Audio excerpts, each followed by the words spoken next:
Welcome all to the Pro Football Radio Podcast.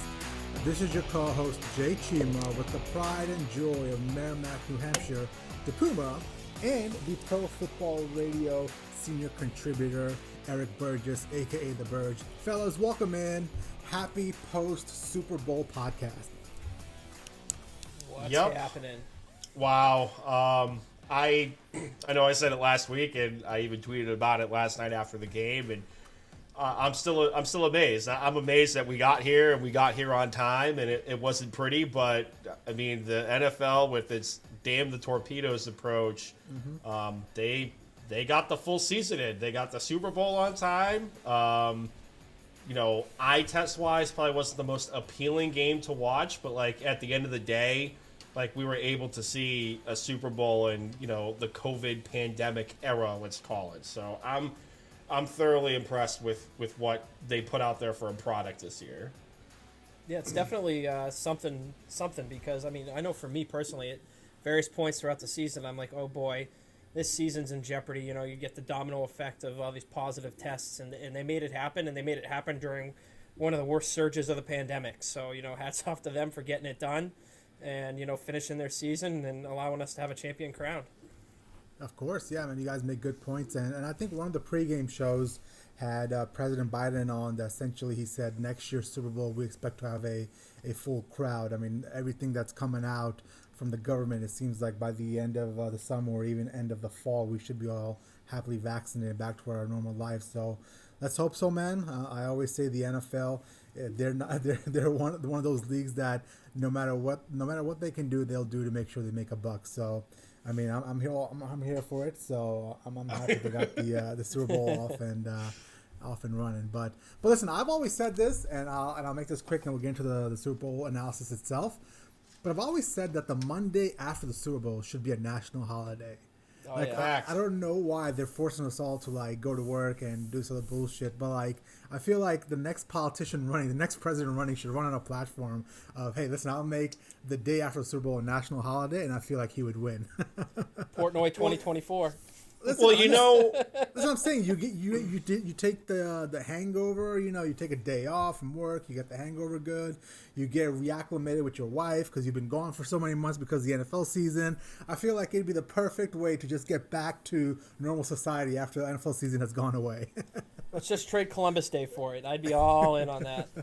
It's not even that. I think like if the NFL and the NFLPA has to agree to this, of course, but I think if they either added an extra game, or it might be if they added 2 extra games, they had like a Week 18, that would actually bring them up to that holiday weekend where you would have that Monday off. Yep. So Yep. that's not too far from the realm of possibility. And like at some point, like I think they're going to have to modify the CBA and be like, listen, we're going to keep the cap as close to normal as possible this year, but like the next couple of years, like we have to get additional revenue to fill the cap void. So here's how we're going to do that. I think at some point the PA is going to have to get in bed with that, and if a concession is we'll have like Monday night doubleheaders instead of Thursday night football, I as a fan would be for that, and I think maybe from a player's safety perspective that might make a little bit more sense too. Yeah, that's a great point.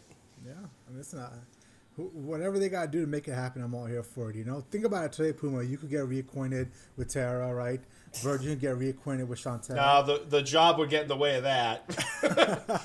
My employer does not know what holidays are new to us. We never heard of her. Right there with you, Puma. And Virgin get reacquainted with Chantel and the baby, and I could fire up the old Tinder app again. It's a win-win for everybody. Oh my God! You make it sound like we're coming out of Jumanji, like Robin Williams, and we have like full beard and banana leaves, and we're like, "What year is it? What happened?" Listen, I got into a really bad cycle. I've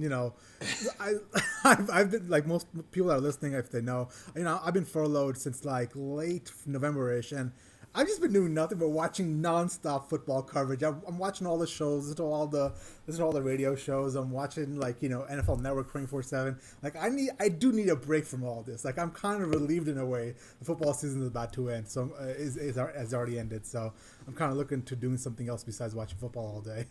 Time to get on the Blue Jackets bandwagon. Yeah. Oh, God. So.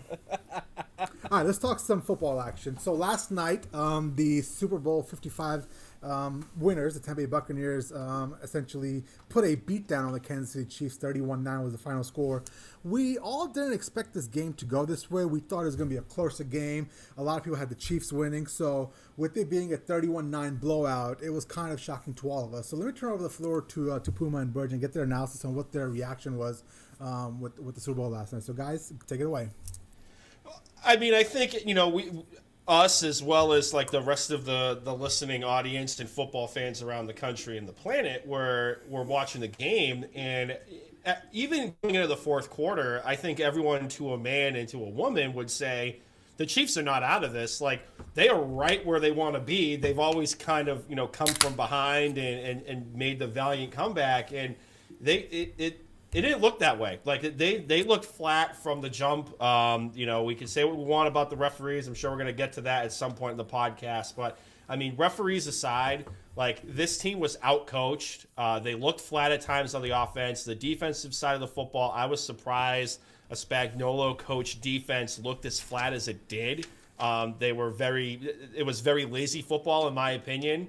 And let's give credit where credit's due. Todd Bowles called a masterful game for the Tampa Bay Buccaneers on the defensive side of the football. I said it last night. This would never happen, but if you could give a coach an MVP award, it should have been Todd Bowles, and it wouldn't have been close. We were kind of burying him as a defensive coordinator at times this year, and he really showed massive amounts of improvement during the playoffs. And, I mean, I said this in our group chat. This might have been, like, out of all the quarterbacks that the Buccaneers have faced, let's be honest, Taylor Heineke might have been the best quarterback that this team has faced all year. Like, Patrick Mahomes looked inept behind that offensive line that was banged up. The turf toe really reared its ugly head in this game, and they just didn't show up tonight. They laid an egg, and I was surprised. But as a bettor that took the under and the Buccaneers plus the points, I was having a happy day at the house. So good game. I didn't mind it, but not what I expected. Mm-hmm.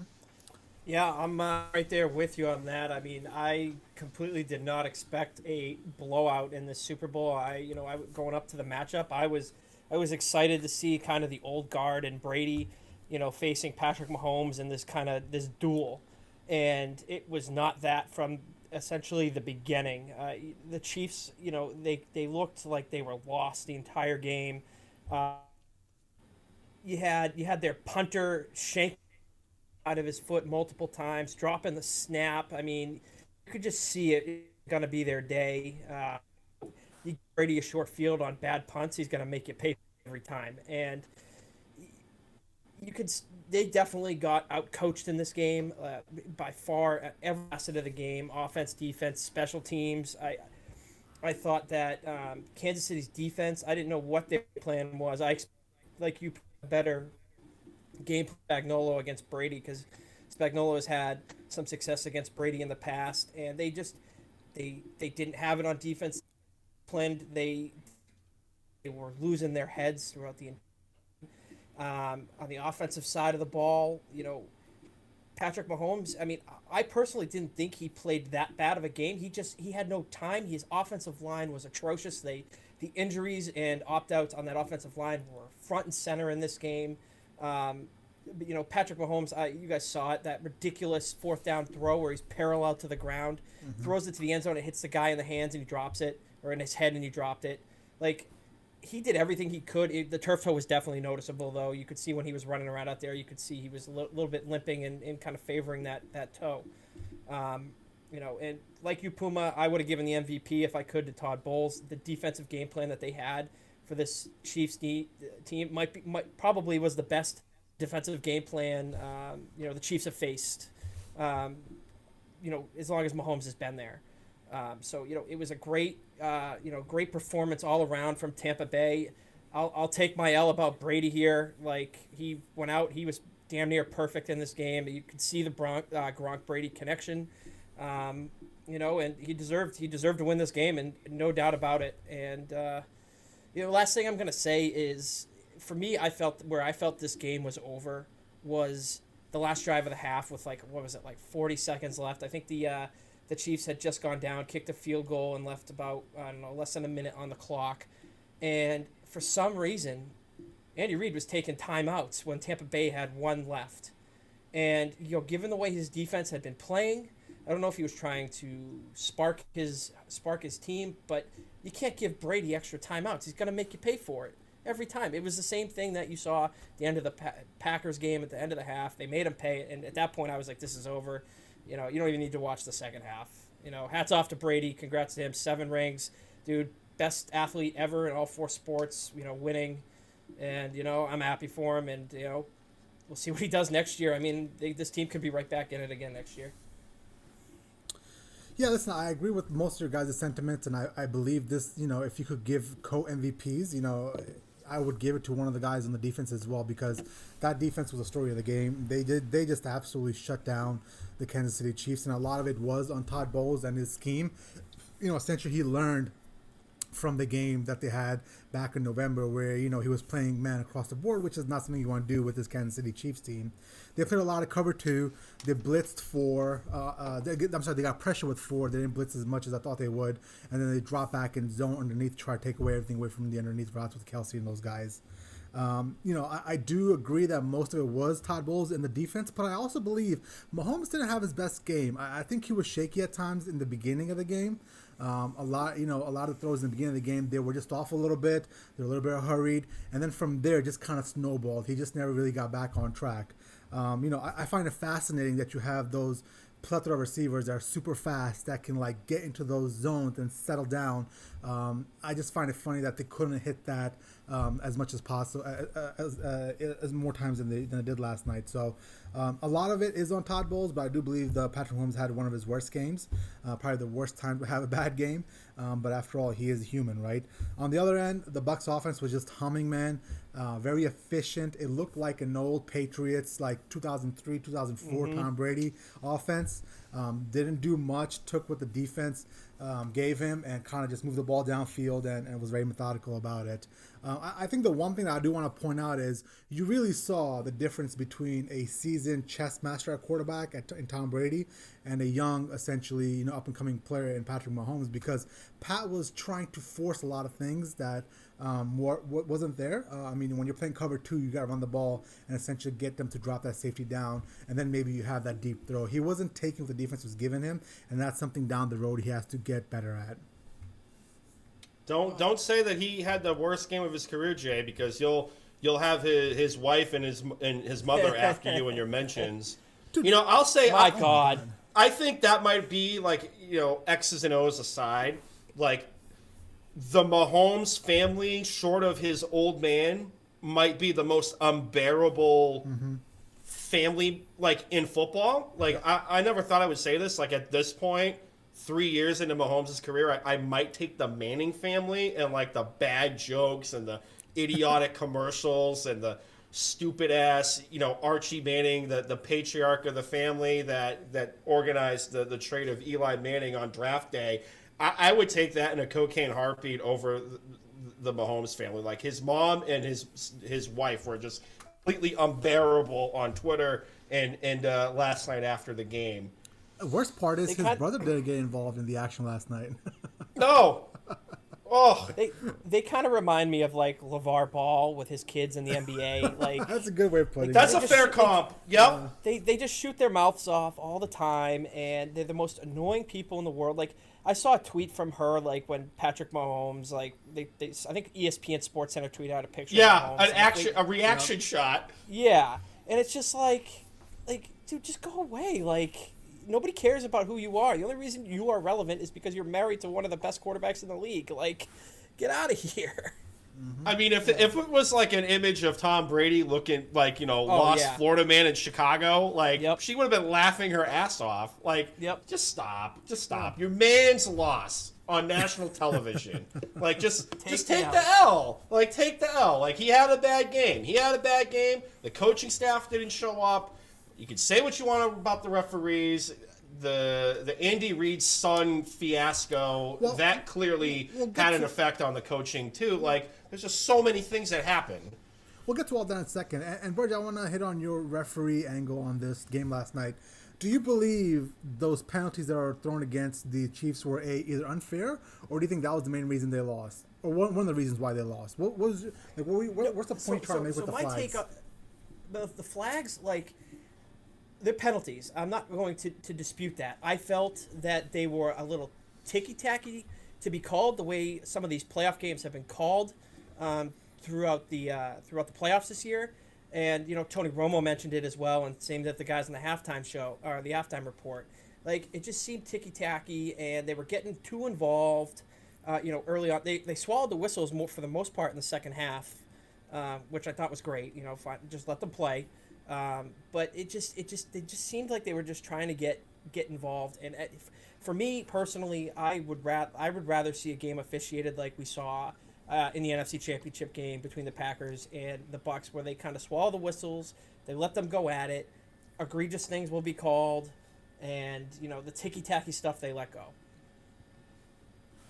Yeah. So my take on the referees, and credit to Jonathan Jones of CBS at JJones9 on Twitter, and a couple other folks, like, they actually, this is like the wonders of sports during a quarantine because we all have nothing but free time on our hands. They dove deep into this referee crew and the Kansas City Chiefs as a whole, even going back the last 3 years. And the head referee in this crew, anchored by Carl Schaefer's, this crew led the NFL in flags thrown at 16 per game. Carl called 2 Kansas City games this year, and each game was 10-plus penalties. The Chiefs, I know it's not ideal because it's coming to light on the Super Bowl, but the fact of the matter is the Kansas City Chiefs are the second most penalized team in the NFL behind the Jacksonville Jaguars over the last 3 years. And, let's say what we want. I know we kind of talked about this after the Chicago game on the podcast, but, after that fiasco in Chicago, the Tampa Bay Buccaneers were one of the least penalized teams moving forward, and during the entire season, they averaged about 20th in penalty rankings. They were just below the league average. So this was really just the bird coming home to roost for Kansas City. They like to play aggressive on defense. Nobody's disputing that. So does the Baltimore Ravens. But with this referee crew, and the coaching staff should have known better, with the week off, that this is the crew that you're getting.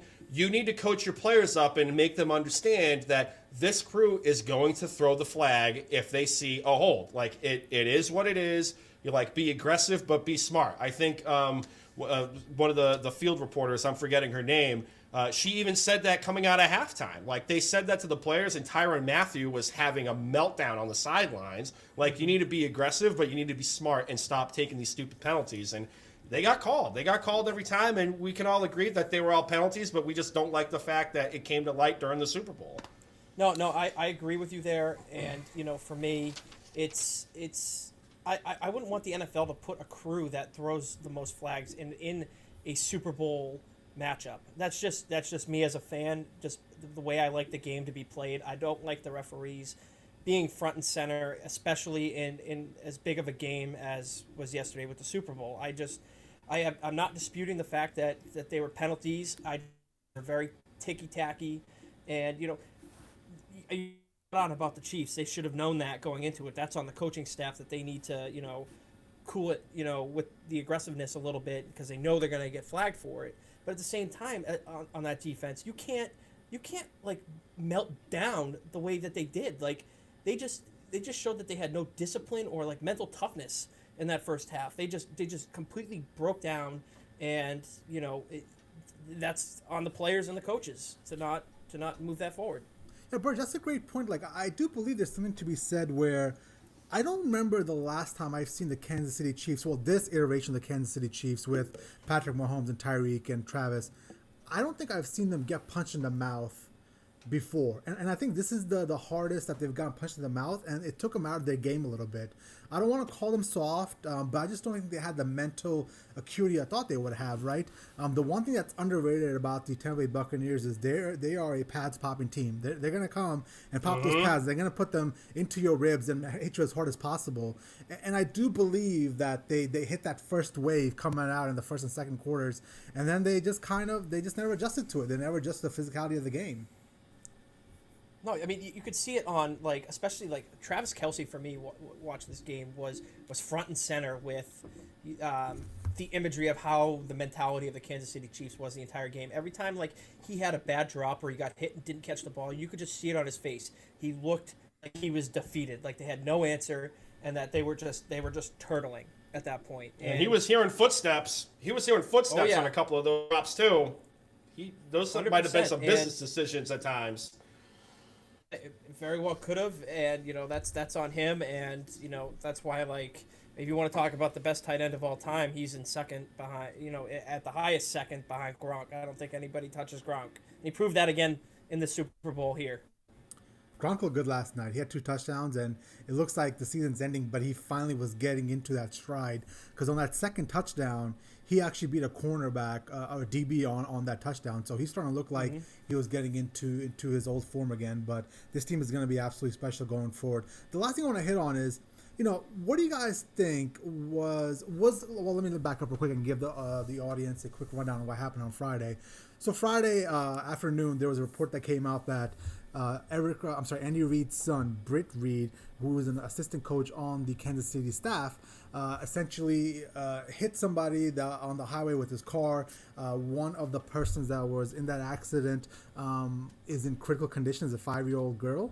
Looks like the report says that there was both alcohol and some sort of drugs in the system. So do you guys think that had some sort of negative effect on the game planning or just the energy in general going into this game? I mean, it shouldn't have. I mean, these guys are professional athletes. Right. Sure, we can try to be professional athletes, but they're all human at the end of the day, right? Andy Reid will go to sleep on Friday night thinking about his son, thinking about, oh shit, is he going to jail for a long time? How is that girl doing? She's in critical condition, right?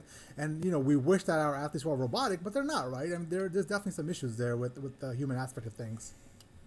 I mean, maybe for him, I think it affected him, but for that to trickle down to the best players on this team, the players should have said, let's rally behind our coach.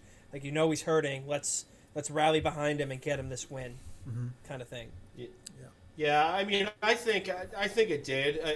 I wouldn't say it's the whole reason why the wheels fell off, the bus the entire game, but I think we wouldn't be accurate in saying it did have an effect. I mean, there were even reports coming out that they didn't even know if Andy Reid was going to make the trip. So if you hear that as a player, that the kind of the rock of the team might not make the trip, and who's actually going to be not calling the plays. I'm not going to take shots at Eric Bieniemy. He does. I personally think he does have involvement in the offense, but who's actually going to be the coach to fill in if that's the case? That's a lot to kind of take in and process. 48 hours before kickoff in a truncated Super Bowl week and everything like that. So I think it did have an effect, but I wouldn't say it was the main reason why. I mean, the Kansas City Chiefs seem to have their issues in the week leading up to the Super Bowl anyways. I mean, they're having a barber come to them for their haircuts, and the guy tests positive for COVID. And, all of a sudden you're dealing with that. So there's another distraction. You didn't hear boo out of Tampa Bay. They seem to have their heads down, just going about their business. And, you hear all these negative things coming out about Kansas City. I mean, there's definitely a chance that this played into it. And, at the end of the day, I mean, it showed on Sunday. Yep.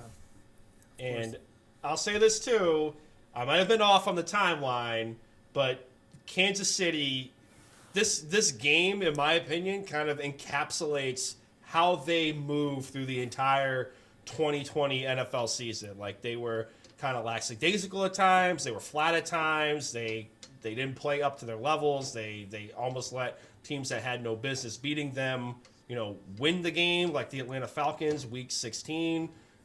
I thought that was going to show up against Buffalo. I was wrong, but I mean, let's call it for what it is. Like, they've kind of been coasting the entire season, and that bird came home to roost on Sunday.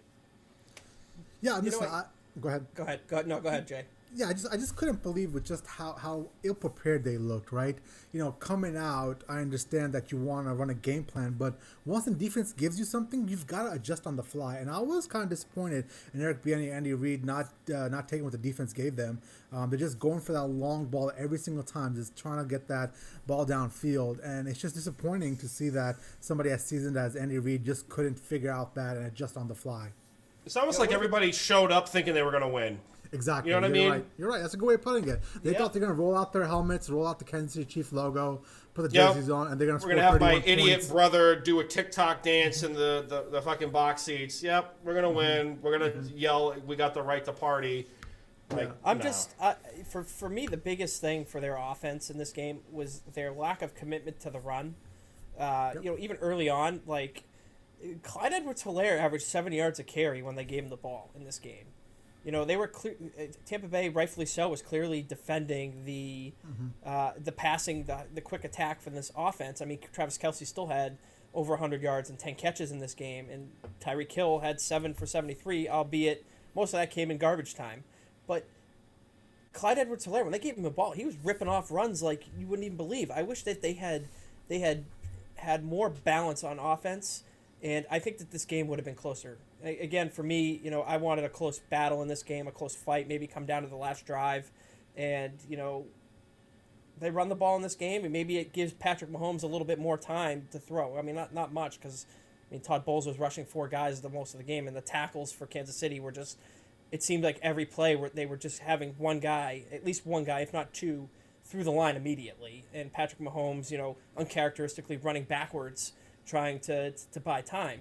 And they run the ball, maybe it opens it up a little bit. And that was one of my takeaways from the game.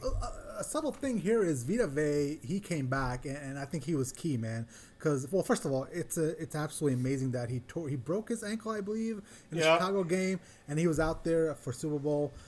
But essentially, him coming back pushed that pocket backwards. And what Patrick Mahomes loves doing is he loves rolling back and to his right. He loves taking those 12 steps back, getting that time, and throwing it downfield. They were essentially moving the pocket as a defensive line for the Tampa Bay Buccaneers into that new spot that Patrick Mahomes was going to be in, right? And it's just funny that something as simple as that can throw him off his game, and something as simple as stepping up into the pocket where there is that open spot to throw the football is something that the Kansas City Chiefs just couldn't do. Yeah, I mean, Patrick Mahomes, again, outside of, when he's running around 20 yards behind the line of scrimmage, he was moving around, given his injury in that pocket, trying to find the space, relatively, not Patrick Mahomes-esque, but like he was avoiding the pressure as best that he could, given the protection that he had. And, he was getting out, he was making throws, there were drops, some of his throws were off. And, obviously when he was running around out there, you saw the visible limp in his foot. So I'm not going to blast Patrick Mahomes for his performance in this game. It was definitely one of his worst games that I've seen him play. But given what he had to deal with in terms of what that Tampa Bay defense did, I thought he did okay, at least getting rid of the ball and getting his receivers a chance to make plays. Yeah. Okay. Any final points you guys want to hit on in the Super Bowl before we move off of it? Not really a point on the Super Bowl, but I guess we can call it like an early look ahead. Well, before we get to that, let's talk about the halftime show. What was your guys' thought on the halftime show? Underwhelming. I didn't really care. I didn't it was on in the background. Like the audio was off. I don't know how you can have a Super Bowl halftime show and still somehow botch the audio. But I think Burge, Chantel put this out on Twitter that it was bad, but because we're so deprived of entertainment, this might actually be considered a good, performance given everything that's been going on the 2020-2021 year so far. I was kind of bummed because I was actually I liked the weekend, and I was kind of looking forward to, what they were gonna do, and it just seemed weird to me, and it was just meh opinion about it. Like it's going to be a one that you're not going to remember down the road. I mean, I didn't even know The Weeknd had that many hits. I'm going to be honest. Like, I didn't know. Well, Burge, I'm in the same exact boat as you are, man, because I'm a big fan of The Weeknd, and I was like, all right, this is going to be a great halftime show. Generally speaking, I don't care about the halftime show. That's just time for me to get caught up on Twitter. But I was looking forward to it, and I will say this, it was very underwhelming. Besides that last song, the last song where they had blinding lights on the field, that was kind of cool. But other than that, it was very underwhelming. And the fact that he spent $7 million of his own money to make that happen, I'm thinking, well, what the fuck was the point of that? Like I don't know. Paid off my student loans. All of our student loans and then some. Yeah, and then the last thing about that is I think also the commercials were very underwhelming as well. I think the only one that stood out for me was that Shaggy, It Wasn't Me. That was good. That was the best one. Other than that, I mean, I think for the most part it was just whatever.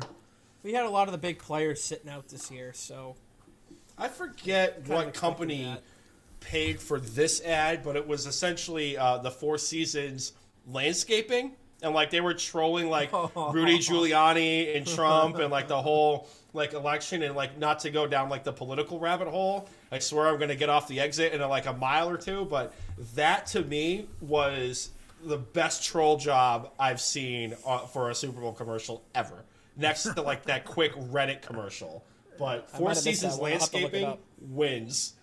Yeah, the Reddit commercial was like 5 seconds. It was like a blurb. It kind of like, talked about the whole Reddit and GameStop stock situation over the last couple of weeks.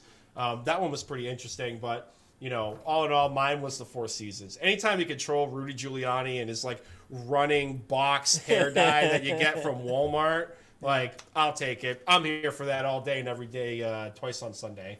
Yeah. I also really liked the Vince Lombardi one. I mean, that was on the other end of the spectrum. It was not funny or anything. It was just more inspirational. But I loved that whole thing, the music, just Lombardi himself and his words. I'm like, I put this on Twitter. Just put that straight to my veins and I'm good. Mm-hmm. Cool. All right, Puma, so you wanted to move on to some look-ahead stuff? Yeah, I guess like we could call it like a look ahead. I mean, Vegas, if you look at the odds on, the official sports book of the podcast or any other book like William Hill or FanDuel, whatever you want. I mean, the Kansas City Chiefs, they are getting the best odds as the Super Bowl winner next year, followed by, I believe it was like the Tampa Bay Buccaneers if you're looking at DraftKings, and then the Bills are like the top 5. I mean, they both have work to do. Like the Buccaneers have cap space they have to figure out, and then, I mean, I'm of the belief that the Kansas City Chiefs are clearly going to have to address the offensive line in the draft. Like, what do you guys think? Like, are they going to have to make moves in the offseason for a free agent acquisition on the line? Are they going to build in the draft? Like, should they target a different position? Like, what do you guys think? Well, I think that I'm going to roll with the Buccaneers to win the Super Bowl next year. And I've said this all along. I think they are 1 year ahead of schedule this year. Next year was going to be their big, deep playoff run. And looking at the division with no, Drew Brees and, Atlanta essentially being Atlanta, the Panthers are going to be in a rebuilding mode. I think they're going to win that division. They're probably going to host a home playoff game, maybe even have the number 1 seed and host the NFC Championship game. So I think next year is going to be their big year. On top of that, I think they're trying their best to keep that team intact. I believe they have $40 million in cap space, and I believe there's a restructuring of the contract coming for Brady here, so it's going to give him even more cap space. Looks like Mike Evans is going to take less money to stick around. They might keep the band back together. I mean, this might be the same team back next year with a whole offseason to get better in tune and then, on the same page. So I think I'm going to take the Buccaneers definitely out of the NFC. Not so sure about the AFC just yet because of a lot of things that are going to fall into place, and we'll talk about Carson Wentz here soon. But I think Tampa Bay out of the NFC, and early pick right now, Patriots out of the AFC. Oh, God. God. Oh, God. Now, you know what? Now I know you're trolling. Like, I'm not trolling. All right, that's all that is. So if you're looking at DraftKings Sportsbook, the Chiefs are getting plus 550. They have the best odds, followed by the Packers at plus 900, Buccaneers plus 900, Ravens at plus 1200, Buffalo Bills at plus 1200 as well too. The Rams are sixth. I mean, yeah, that's kind of a crapshoot. I think the Buccaneers are probably going to definitely go back to the NFC Championship game. I'm with you, Jay. I think they were 1 year ahead of schedule. Yep. The Chiefs, they're going to have to figure out that offensive line. I think they're going to have to trade. I think they're going to have to get a little dynamic with the cap because everybody's getting paid next year. I think you're going to have to do it in the draft. I don't think they're going to get dicey and start trading up to get people. But that was a glaring hole in the Super Bowl last night, that the offensive line, even with the mobile Mahomes, is a liability if it ain't there. Yeah, and in all seriousness, I do think that out of the AFC, it's a little too early to tell. I don't have a good feel about anybody. Obviously, Chiefs are always going to be there, but then you've got the players such as the Bills and the Ravens and the Titans, and I think the one team you got to keep an eye on is the Colts. I mean, they have essentially a great situation there with a great roster, and if they somehow land Carson Wentz, which we'll talk about here in a second, they could be a player out of the AFC as well. Yeah, for me, I mean, can't call out the reigning Super Bowl champions at this point. Like, they're definitely going to be in the NFC Championship game. They got a cupcake division, I think, next year. Like you outlined there. I think it was Jay. And a key small thing, not to cut you off there, is I realized they're a wild card team this year, meaning they don't have to go up against the big dogs like the Packers and the Seahawks next year. Like, their schedule next year is cake. Mm-hmm. They're going to have a cake schedule, and they have a cake division, depending what, the Saints do. I still think they're going to be the best option, but they're in cap hell, so who knows what the hell they're going to do this offseason. I like the Rams, with what they did getting Stafford next year. That's going to be a very intriguing team to watch. Coming out of the NFC, and then the AFC, it's hard to discount the fact that Mahomes is going to be this bad again next year, and they're going to be right back in the thick of it. I'm with you about the Colts. If they get the quarterback, they're going to make a deep playoff run. So, it's going to be very interesting to see next year and how each of these teams manages and with the reduced cap. I'm really looking forward to seeing the dominoes fall on all that. Mm-hmm. Yep. All right, let's move on to Carson Wentz, our last topic of the day. And reports came out over the weekend via Adam Schefter and other industry reporters saying that Carson Wentz is on the trade block and the Philadelphia Eagles are shopping him hard. We should expect a trade sometime this week, essentially moving him out of Philadelphia. It seems that Indianapolis and Chicago are the front runners, and it seems that Carolina might also be in the mix. So with that being said, fellas, where do you think Carson Wentz will land, and will he make a direct and immediate impact that a la Tom Brady made for the Buccaneers this year? And I'm not saying they win the Super Bowl with whichever team he goes to, but will they have some sort of immediate success with Carson Wentz coming into that team? All right, Burge, you bat lead off because I've been hitting lead off the whole time. you got lead off. You can't be the senior contributor if I'm leading off the whole time. Well, I know I'm gonna agree with you 100% on this, Puma. You've been saying it since Wentz got benched. If he goes to the Colts, that's a match made in heaven. Mm-hmm. With Puma's lover there, Frank Reich. We all know how much he loves Frank Reich. I do have a shrine. You do have a shrine set up there. Why do you love Frank Reich again so much? What was it? Is it the Bills thing, or is it just something? So not to go down this tangent. Well, no, because I really don't know why you love him so much. I honestly think because of how he came about that job in Indianapolis. I mean, let's be honest. Like, Josh McDaniels left Indy at the altar. Like, he left them high and dry, and Frank Reich was kind of thought as the afterthought. And then just how he was able to handle the Andrew Luck retirement scenario when they were a Super Bowl caliber team. I honestly think that if Andrew Luck played that season, I think the Colts would have gone to the Super Bowl. He finally had that offensive line. He had that offensive-minded coach, in Frank Reich, in his corner. And he retired because of various injuries and stuff like that. And God bless him. But just how Frank Reich handled that, how he carries himself with the players, he understands it from being a former player. And, I kind of have a respect for him from, the Buffalo Bills era, like, what I grew up in with, in the 90s. So, yeah, all those things being said, but mostly because of how he handled the Indianapolis Colts situation, especially with, let's call it for what it is, drunk Jim Irsay. You know what I mean? He's kind of he kind of has like that pastor quality to him and like the even keelness to the off the cuff, recovering addict, and God bless it. Like, I'm not trying to put down Jim Irsay for having problems. The guy's trying to work through his issues. He clearly has. He hasn't had anything come up like he did a few years ago on the news with getting pulled over with the DUI and a bunch of pills and all that crap. He's bettering himself. He seems to be in a great place, but it's still the Irsay family. Like, you can go back in the annals of NFL history and just look at Jim Irsay and his dad, and it's a goddamn clown show. So, yeah, I like the even keelness of Frank Reich and all that. Okay, so long way of saying I like his peen, but that's fine. Whatever. Okay. If that's what you take away, fine. Okay. All right. Before I was so rudely interrupted here to talk about Brandon loving Frank Reich's peen, the only place that Carson Wentz goes to where I think he has an absolute immediate impact is Indianapolis. Mm-hmm. That roster is ready to go. They're missing a quarterback. And it's kind of a similar situation for me that Tampa Bay was in, when Brady went down there. That team was very talented on both sides of the ball, and they were missing a efficient and a quarterback who didn't turn the ball over 30 times, to hit success. So he goes to Chicago. I mean, Chicago. I don't know how they make that work with their cap. I know that they're up against it anyways.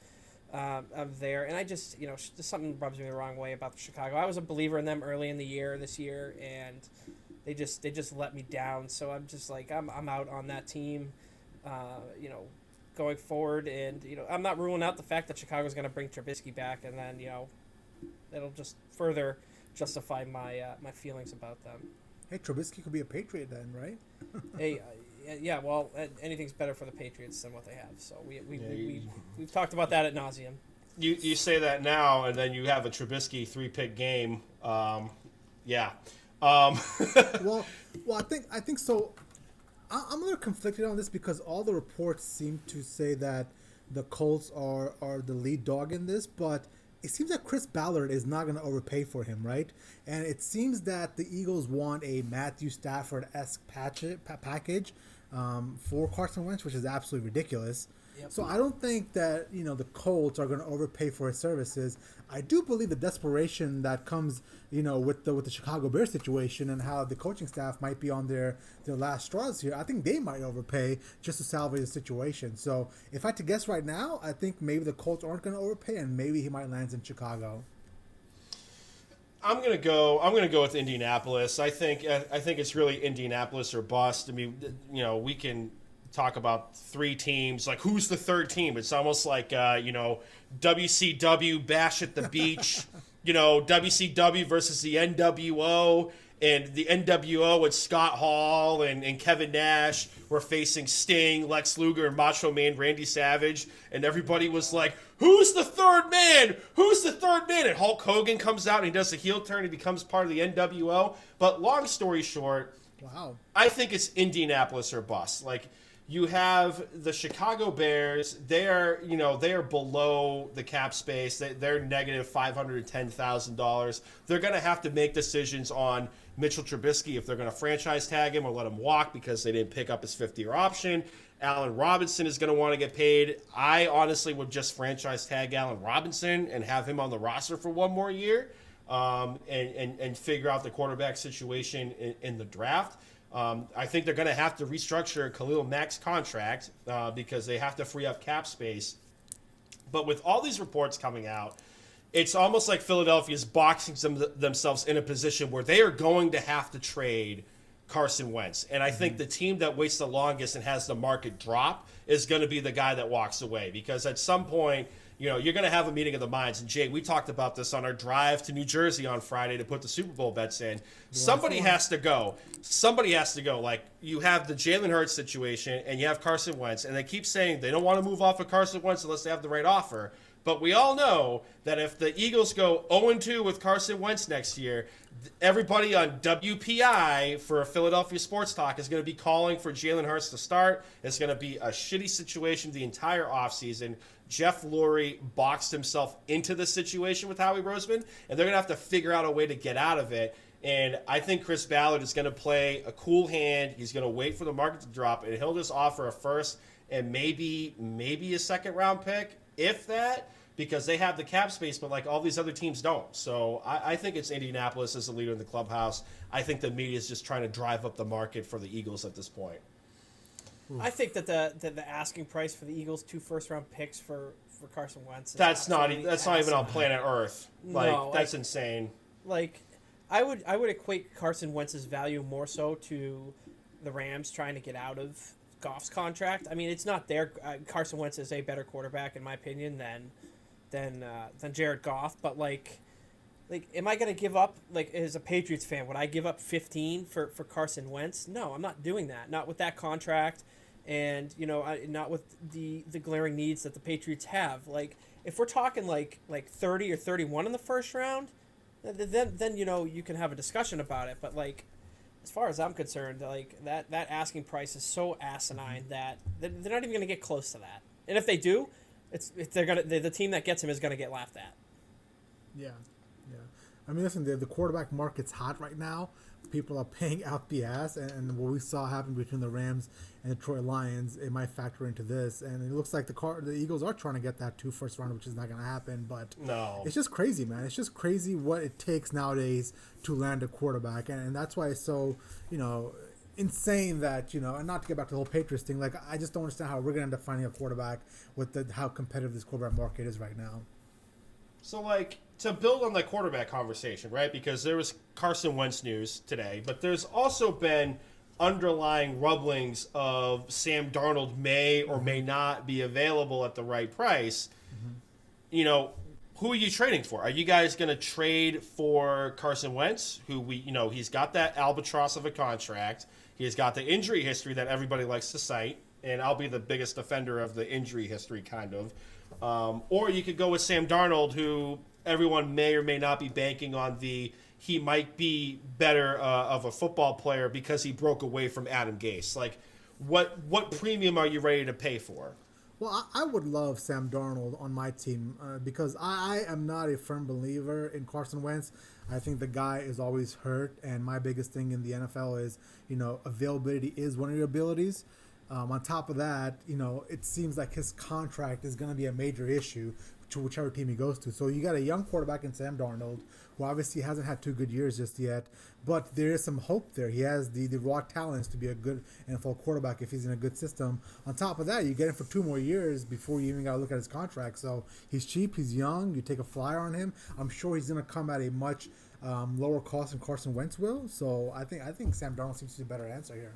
Mm-hmm. I agree with you, Jay, pretty much on everything that you said there about Darnold. Look at that. Darnold wow. has been hurt too. Darnold has been hurt too a lot, so that's something to take into consideration too. I mean it's mono, and then what was it? The shoulder? Yeah, I think it was his shoulder. Yeah, I think it was your. Yeah, it was mono. It was the shoulder this year. Who the hell gets mono? I don't know. People that lick doorknobs. You know, who knows? But the contract situation is the major point in that whole thing. Darnold is on a rookie contract for another 2 years, and, you know, Carson Wentz's cap hit is over 30 for the next 4 years of his career. So, you know, weigh those options. So it seems that we got, you know, Carson Wentz about to be moved. We've got people calling for Sam Darnold. What's your guys' take on Derek Carr? What do you think the compensation could be for him in return? And do you think John Gruden is that hell bent on getting him off the roster? Well, I don't think he's going to get a Matthew Stafford type return for Derek Carr. Mm-hmm. Like, or do you think maybe a first rounder and that's it? I think a first and maybe like a mid-round draft pick, if anything. But, you know, reports came out today that they're not moving off of Carr. They would be open to moving off of Marcus Mariota, via trade. Okay. I think if anybody is going to be trading for Derek Carr, it might be Washington, only because the type of football that Derek Carr plays, and I'll be the first one that says he's checked down Charlie. But, like, we have seen him, and I've almost died of multiple coronaries this year, where he actually throws the football down the field. I think he would fit that, Scott Turner offense with a young and up-and-coming Antonio Gibson in the backfield and, Scary Terry, a.k.a. the captain, Terry McLaurin. I think that might be a match made in heaven for the offensive scheme, but I don't think Washington's going to overpay, and they have the cap space. Derek Carr's on a very manageable contract at this point. I think his cap hit might only be like $2.5 million, if anything. But That's a dead hit. The dead hit, but like I don't think Washington is going to overpay. Like they're not going to part ways with the first round draft pick for that. Well, see, I think that given Marcus Mariota's situation, I think that the team is more likely to move on from him. He doesn't have a dead cap hit. No. You know, if the Rams decide to cut him this year, so I think that's going to be a potential thing that teams are going to see. And I'm not sure of the Raiders' cap situation, but you know, are they going to pay almost $11 million for a backup quarterback? Probably not. So I think there's more of a chance that Mariota's going to get released by the team, unless some team is going to pay a very minor return for him. You know, restructure his contract and re-sign him to an extension. I think that's more of a possibility than Derek Carr getting moved. Right. Okay. And then who else is out there? Who else is out there that's going to be a potential? Is that basically it, right? Because if Deshaun Watson is being, he's not right. going to move that, in my opinion. But I don't think he's going to be moved either. So You got him out there. You got Kirk Cousins. Like, I mean, I haven't heard any updates on that, but you've heard a few rumblings about Kirk Cousins moving. Mm-hmm. You know, if that happens, you know, to San Francisco, like at least the last time I saw it, you know, then Jimmy G ends up on moving, and then if let's just say Carolina ends up with, you know, Carson Wentz, then Teddy Bridgewater ends up moving. Yeah. So there could be a lot of dominoes to fall in the next month or so. Yeah. Well, the offseason. Go ahead. Oh, sorry, Jay. I was just going to say, I think, you know, if we're talking about the land of the real, then I think it's really just Carson Wentz and Sam Darnold. If we're talking, you know, bizarro world, then obviously Deshaun Watson's in that category.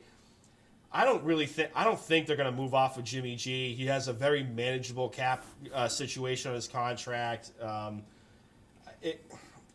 mean, if you're going to trade for Kirk Cousins, they're almost the same player, right? So like you're gonna take on more money at this point on the cap and give up a draft pick for Kirk Cousins just because he was with you in Washington when you were I think he was the offensive coordinator. Like to me, like that doesn't make a whole lot of logical sense. From what I heard, and this is just pure speculation, apparently Kyle Shanahan sees that same exact scenario that you see as well. They're kind of the same quarterback. However, Kirk Cousins missed one game in the past 3 years when Jimmy Garoppolo has missed 23 out of the 48 or whatever it was.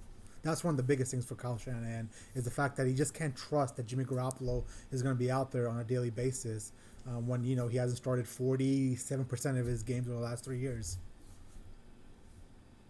That might be the angle. Who knows, right? Yeah, true. I just think it's going to be very interesting next month before free agency opens with the amount of people that are going to be moving. Just if not only for the cap situation for a lot of these teams. Yeah. Yep. Interesting times. The offseason is officially here. Yeah, buddy. Yeah. All right, you guys want to get to anything else before we plug it up? Before we plug it up, we have to give a special shout out to OG of the pod. Jay, you know this. He was one of the early guys to call the Tampa Bay Buccaneers Super Bowl, and he doubled down on that in your mentions in the DMs this week, saying Brady over everything, Buccaneers by 14, yeah, something along Buccaneers those lines. By 14, and I almost spit my coffee out when I read that, and I'm like, bro, why don't you explain that to me? And he had no simple answer. He had no X's and O's. He had no analysis. A simple gut feeling, Brady over everything, and that's the kind of conviction I like. So, with all that being said, Freddie Soliotis, a.k.a. Freddie, you're fired. AKA You get a special shout out. You are now Freddie Nostradamus. You called it. You're going to be our guru of the pod. If I have any questions with like betting perspectives, if I'm on the fence, I'm going to be reaching out to you in the hopes that I will be cashing some tickets on the DraftKings Sportsbook account. So congratulations to you hitting this pick for the Tampa Bay Buccaneers. Brady over everybody. Direct quote in Jay Cheema's mentions. Bravo, sir. Fucking-o. Did he make any money off this? Did I? So I went against the public this week. I I took the Buccaneers plus the points. I got them at 3. And then I took the under in this game because everybody was expecting the over. And I thought weather, no weather, 56 was a very high number. So I took them. I took the under. I took Tampa Bay to be the last team to score. And I also put money down on a team being successful in converting a 2-point conversion. That didn't happen because there was no 2-point conversion, but I hit on 3 out of 4 bets. I made about $140, but Jay Cheema, take it to the bank. Cha-ching, cha-ching, cha-ching. Jay, tell us about your tickets that you cashed this week. Had a bet that Gronkowski would score a touchdown. That $100 became $325. I also had a $10 bet that I put in like a month and a half ago saying the Buccaneers are going to win the Super Bowl. I liked the odds. And I was like, $10, whatever. That paid out 150-ish. And then I had a couple of small bets. I think in total I hit $600 this weekend. I was pretty excited about that. Yeah, nice. I walked away with, was it $597, $594, so rounded up $600. I'm happy. I put $110 in from the beginning. From week 1, and now I got $600, so not bad at all. There were some lean times though. Before you came on the pod, Burge, there were some times where I was like, "Why the fuck am I doing this? Why am I driving out to New Jersey and like losing money? Like, what's blowing your money?" You know? Now let's be honest, Jay. You say lean times for like you bet like on a handful of times. You know what I mean? Like after the first week, I'm done. I'm not doing this. I'm burning a pile of cash. I'm not doing this. I'm over. And then like halfway through the season, all right, Brandon, let's make a trip to New Jersey. I'm not putting anything else in. I would have reacted the same way, and I would have done the same thing as you, Jay. I would have said like 2 weeks later, I would put my money on the line again. What was the weekend that like I lost my top? I know the Bengals beat somebody that I just didn't see it coming. The and Steelers. The Steelers. You lost your shirt that weekend. You lost like $80. How am I supposed to know this? How the hell am I supposed to know the Bengals are going to beat the undefeated Steelers? Like, what the hell? I remember that. So I was like, fuck this shit. And then what I really capitalized on was the parlays in the playoffs. That's when you get a good feel for the teams. You hedge in your bets. You have like 8 options to do, and you put money down on every scenario. I hope you hit a parlay, Jay. It worked out, baby. What's wrong with hedging your bets? Come on. Hey, there's nothing wrong with hedging your bets, but I learned from the master, Burge himself, you know?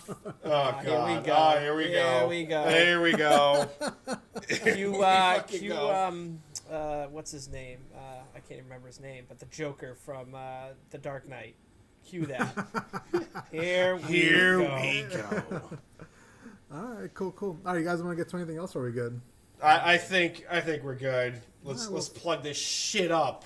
So, this episode of the podcast and previous episodes of the pod can be found on Spotify, SoundCloud, Google Play, Google Podcasts, Stitcher, YouTube, Apple Podcasts. Pew, pew, pew. Definitely leave a 5-star review, leave a comment, leave a rating, like, subscribe, download. Social media-wise, we can be found on Facebook and Instagram under Pro Football Radio Podcast, Twitter at PFR Podcast. I'm on the Twitter machine, Brando_Puma. Jay Cheema is at Jay Cheema. Burge is at Burge the goalie. Definitely now that we're getting into the hockey season, the heyday, now that football's over, I kind of look forward to him going toe-to-toe a little bit more with the folks at 98.5, mainly Adam Jones. So the definitely hockey hater. Definitely a good follow. Burge, I expect to make sure I get my popcorn ready every night while I refresh the feed to see what you say about Jones and his takes on hockey. So definitely worth the follow. Hit us up on social media in the off season. We're going to have some amazing content coming out to you guys, especially when we come up closer to draft season. And I don't know what the recording schedule is. I feel like we're taking a week off, and then we might pick up again if there's any groundbreaking news. Well, let's shoot for next week because I think the Carson Wentz stuff is going to drop. Because the week after that, I can't record. I've got moving stuff going on. So for now, let's kind of pencil in next week because I do think that Carson Wentz thing is going to happen. Yes, sir. And if not, then just keep an eye on our social media feeds and we'll update you guys. And I'm giving y'all fair warning. I don't want to hear people bitching Headphones about their eardrums being blown out. But Freddie Soliotis, you're fired. All right, we'll talk to you guys soon.